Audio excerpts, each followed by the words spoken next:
Bonjour et bienvenue à la leçon 5 de votre cours de C++.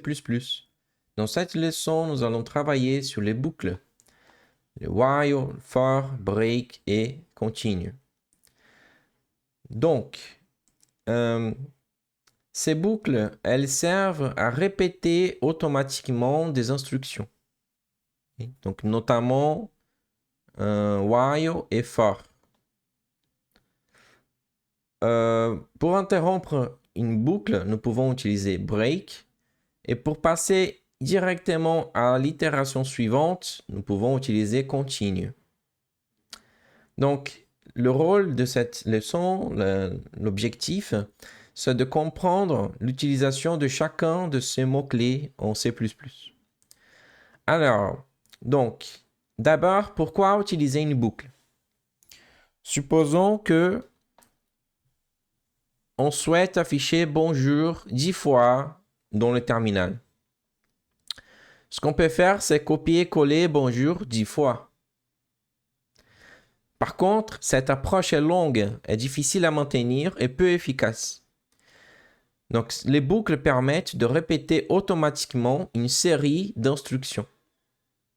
Donc là, 10 fois, c'est faisable, mais imaginez que vous souhaitez montrer 1000 fois bonjour. Vous n'allez pas copier-coller 1000 fois. OK? Sinon, le code est gigantesque, est difficilement lisible et c'est moins efficace. Donc, le rôle de la boucle, c'est de répéter des actions. Commençons d'abord avec la boucle while. La syntaxe, elle est simple. Tant que, while, ça veut dire tant que une condition est vraie, nous allons exécuter une instruction. Donc, la boucle, elle va s'exécuter tant que la condition est vraie. Donc, prenons un exemple. Compteur égale 1. Donc, on déclare une variable compteur qui est un int et on l'initialise à 1. Donc, tant que le compteur est inférieur ou égal à 5, nous allons montrer la valeur de compteur. OK? Ensuite, nous augmentons la valeur de compteur de plus 1. Donc, d'abord, compteur vaut 1. Là, on va montrer 1. Et là, on va faire compteur égale compteur plus 1. Ça va faire compteur passer de 1 à 2. Puis, on montre 2. Puis, on passe compteur à 3. Puis, on montre 3. Puis, on passe compteur à 4. Puis, on montre 4. Puis, on passe compteur à 5. Puis, on montre 5. Puis, on passe compteur à 6.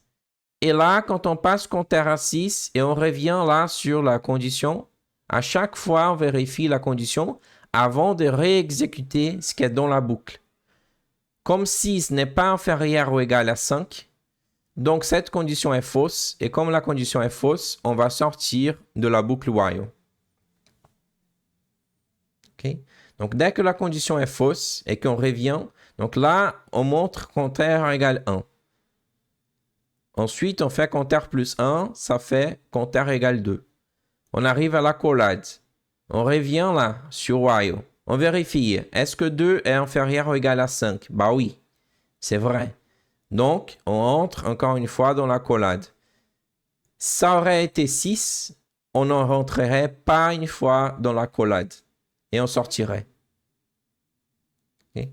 Donc, à chaque fois, il y a cette vérification. À chaque itération, il y a la vérification que la condition est vraie. Donc, compteur plus est équivalent à compteur égale compteur plus 1.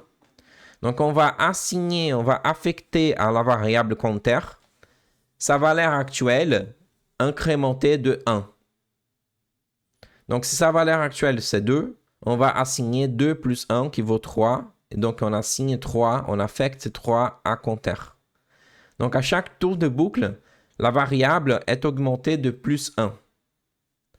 Sans cette instruction, la condition resterait toujours vraie et la boucle ne se terminerait jamais. C'est une boucle, ça serait une boucle infinie. Maintenant, la boucle for. la boucle for est idéale lorsqu'on connaît à l'avance le nombre d'itérations. Sa syntaxe est la suivante.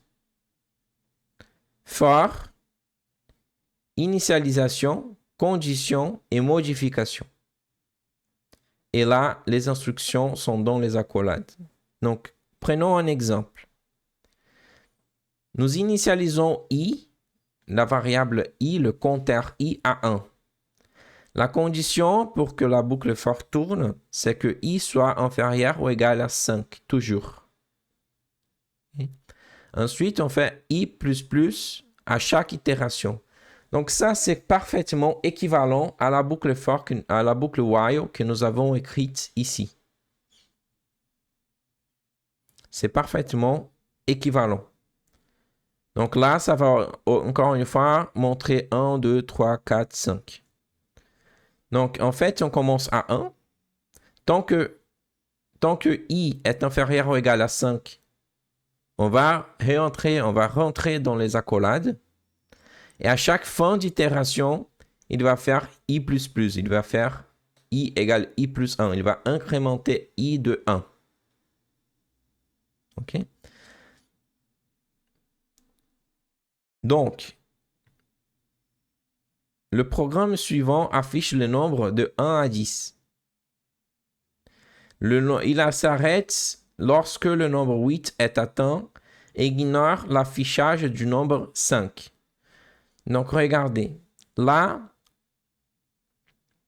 la boucle va être exécutée tant que i est inférieur ou égal à 10. Très bien. Donc, normalement, ça va montrer de 1 à 10. OK? Par contre,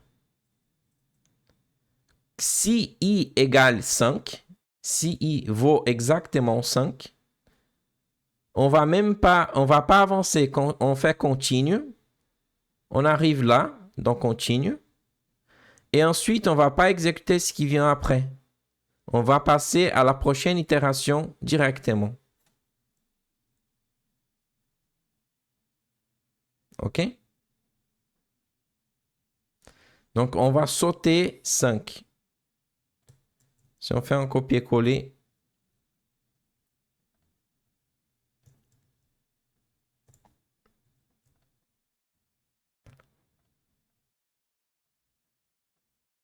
si on fait ça,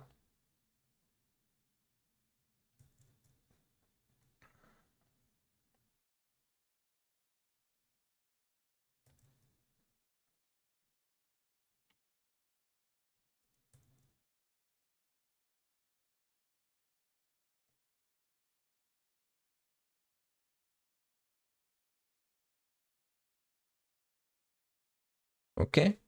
Très bien. Donc là, on peut mettre un point d'arrêt ici et utiliser le debugger. On va aller sur Debug pour voir l'exécution ligne à ligne.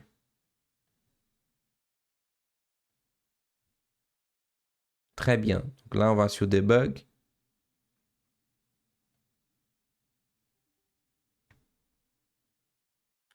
Voilà. Donc là, on est sur Debug.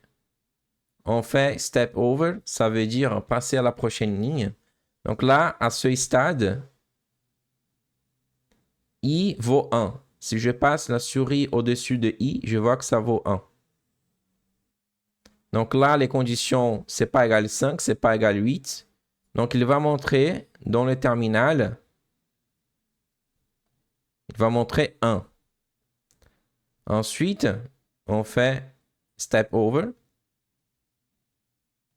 C'est pas égal 5, c'est pas égal 8. Donc, il va montrer 2. Ensuite, la même chose, il va montrer 3. Regardez là, il montre 3. Ensuite, il va montrer 4. Ensuite, i vaut 5. OK? Donc, à chaque fois, il fait i++. Donc, il fait i égale i plus 1. Donc là, i vaut 5. Et là, il y a continue qui s'active. Donc, quand continue s'active, On ne va pas continuer, on va passer à la prochaine itération. Ça ne veut pas dire qu'on va s'arrêter complètement. Ça veut dire qu'on va passer à la prochaine itération. Donc, si on fait step over, voilà, là, il revient là, il passe à la prochaine itération. Donc, maintenant, i vaut 6. I vaut 6. Il fait i++, i vaut 6. Donc, est-ce que i égale 5? Non. Est-ce que i égale 8? Non. Donc, il montre 6. Maintenant, il va montrer 7. I vaut 7. Donc, est-ce que c'est 5? Non. Est-ce que c'est 8? Non. Donc, il va montrer 7. Maintenant, i vaut 8. Est-ce que c'est 5? Ben non. Est-ce que c'est 8? Oui. Donc, comme c'est 8, il va entrer dans le if et il va faire break. Break, ça veut dire sortir complètement de la boucle for. Si on appuie sur step over, voilà, là, il sort complètement de la boucle for, qui était délimitée par ces accolades-là. Okay. Et là, il fait return 0, et là, ça se termine. Donc, il y montre 1, 2, 3, 4, 5, 6, 7. OK? Donc, c'est ça le but, le rôle de continue et break. Donc, le mot-clé break. Break interrompt immédiatement la boucle. Dès qu'il est exécuté, le programme sort de la boucle. Exemple. Là, de 1 à 100, on fait i++. Si i vaut 10, on fait break. Donc, on va s'arrêter à 10. Donc, le résultat, c'est qu'on va montrer 1, 2, 3, 4, 5, 6, 7, 8, 9. Et quand c'est 10, on va faire break avant de montrer 10. Donc, on va montrer jusqu'à 9. Le mot-clé continue. Continue ne quitte pas la boucle. Il ignore simplement le reste de l'itération en cours et passe directement à la suivante. Donc, si on fait i de 1 à 5, pas à pas, 1 à 1, quand i vaut 3, on fait continue et on ne montre pas ce qui est dans, on passe à la prochaine itération. Donc, quand i vaut 3, on fait continue et on passe à i4. On ne va pas exécuter cette ligne à i égale 3. Et donc, du coup, là, on va imprimer 1, 2, 4, 5. Donc, une question qui revient souvent, c'est est-ce qu'on utilise while ou est-ce qu'on utilise for? Donc, utilisez while lorsque vous ne connaissez pas le nombre d'itérations. Donc, continuez tant que l'utilisateur ne quitte pas le programme. Donc, tant que l'utilisateur est là, exécutez l'action. Okay. Utilisez for lorsque le nombre d'itérations est connu. Par exemple, affichez le nombre de 1 à 100. 1 à 100. Dans la pratique, for est souvent la boucle la plus utilisée. Pourquoi? Parce que normalement, vous pouvez calculer ou vous pouvez découvrir le nombre d'itérations à utiliser. Attention, ne pas oublier d'incrémenter la variable. Ce programme ne se termine jamais. Donc, si vous affectez 1 à compteur, vous l'initialisez à 1 et vous dites que tant que compteur inférieur à 5, vous montrez le compteur, vous montrez la valeur de compteur.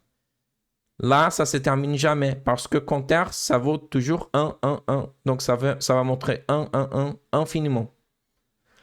Donc, comme le compteur ne change jamais, la condition reste toujours vraie. Donc, on parle de boucle infinie. Attention au point-virgule. Il n'y a pas de point-virgule après while. Donc, le point-virgule termine immédiatement la boucle. Le bloc situé en dessous n'en fait plus partie. Cette erreur est difficile à repérer pour le débutant. Donc, ce n'est pas vraiment une erreur, c'est juste que la boucle ne va pas être exécutée. Donc, attention aux limites. Donc, si on fait inférieur, ce n'est pas la même chose que faire inférieur égal. Donc, cette boucle-là, elle va aller jusqu'à 4, donc celle-ci va aller jusqu'à égale 5. Question d'entretien. Quelle est la différence entre une boucle while et boucle for? Bon, while est utilisé lorsque le nombre d'itérations est inconnu, tandis que for est plus adapté lorsque ce nombre est connu à l'avance.